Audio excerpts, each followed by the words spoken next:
Hello, ladies and gentlemen. Welcome back to Chapter 3. We are in Day 8, and we are entering 3.3. So we are on our first day of 3.3, transforming with powers and roots, transforming with logarithms, power models. By the end of this lesson, you'll be able to use transformations involving powers, roots, or logarithms to create a linear model that describes the relationship between two quantitative variables and use the model to make predictions. All right, go ahead and try these problems at the end of our lesson. Let's begin. As stated, we are in section 3.3, day 1, transformations to achieve linearity. All right, so when associations are nonlinear, what two approaches can we take to model the associations, and which approach will we use? Well, the first approach is to fit a curve to a nonlinear association. This is more of an algebraic approach. Now, in AP statistics, we tend to straighten the association to fit a line instead. All right, so this is what we do in AP. We straighten the association to fit a line. All right, so for example, here's a scatter plot showing the length and weight of Atlantic Ocean rockfish. And is a linear model appropriate? So take a look at this. All right, so we have these points kind of curving up as we go from the length in centimeters to the weight in grams. All right, we definitely have a curved relationship here. So is a linear model appropriate? No, the association is very clearly curved. All right, so there are several ways that we can attempt to linearize a curved association. All right, we can use powers, roots, and logarithms. We're going to take a look at powers and roots first, and then in our next lesson, we'll take a look at logarithms. All right, so here's what happens when we cube the length values. All right, so state the equation of the least square regression line and predict the weight when length is 36 centimeters. All right, so this is what happens when we cube the lengths. We have length to the third power. So we took all of these lengths and we took them to the third power. And we kept our y coordinates the same. We kept the weight just in terms of grams.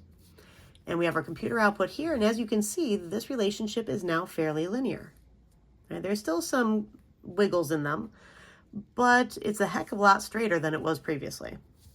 All right, now, something to note is that this makes both variables three-dimensional. Something to keep in mind about weight is that weight is kind of like volume, and volume is always to the third power.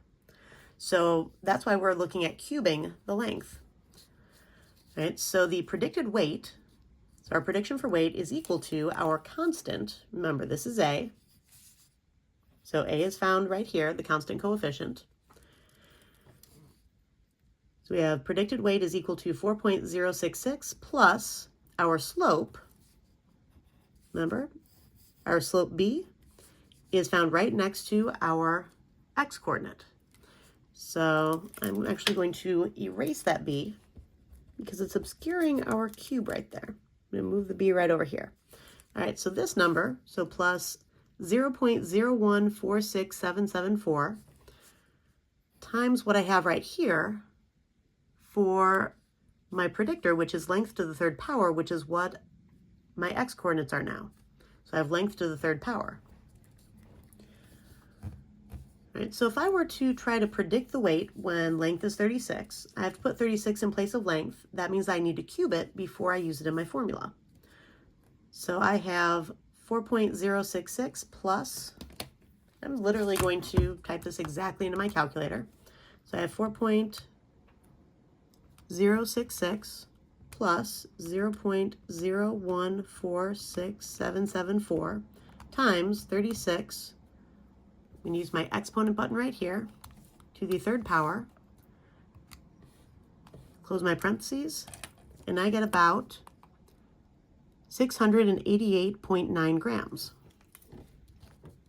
All right, so this is my predicted weight using the cubic relationship with length. Now, here's what happens when we take the cubed root of the weight values to basically make both variables one-dimensional. Over here, when we were dealing with this original scatter plot, we had a one-dimensional variable compared to a three-dimensional variable. So the first way that we dealt with this was turning the one-dimensional variable three-dimensional by cubing it in order to compare them. Now we're taking the three-dimensional variable and taking the cubed root of that to turn it one-dimensional. All right, so now both variables are one-dimensional. And notice that again, we have a very similar graph. The only difference is that our coordinates are a little bit different. But the look of the graph is still pretty much the same. But our numbers are going to be a little bit different. So the prediction for the cubed root of weight is equal to our constant coefficient, so the negative 0.02204, that's where I got this number, plus 0.246616, that would be my slope right here, times the length. Right, so times length over here. And again, I want to predict the weight when the length is 36 centimeters. So I'm putting 36 into here, and I type all of this into the calculator, and I get about 8.856. Now to undo the cubic root, we need to cube both sides. That is a solving step for undoing a root. To undo a root, you take it to the power that root represents. So 8.856 to the third power is where I'm getting 694.6 grams for my predicted weight. Whenever you are changing one of these variables, you need to actually apply that change within your formula and work all the way through until you get the prediction that you were looking for. All right, tomorrow we will talk about how to do this with logarithms. All right, try these two problems and I will see you in class.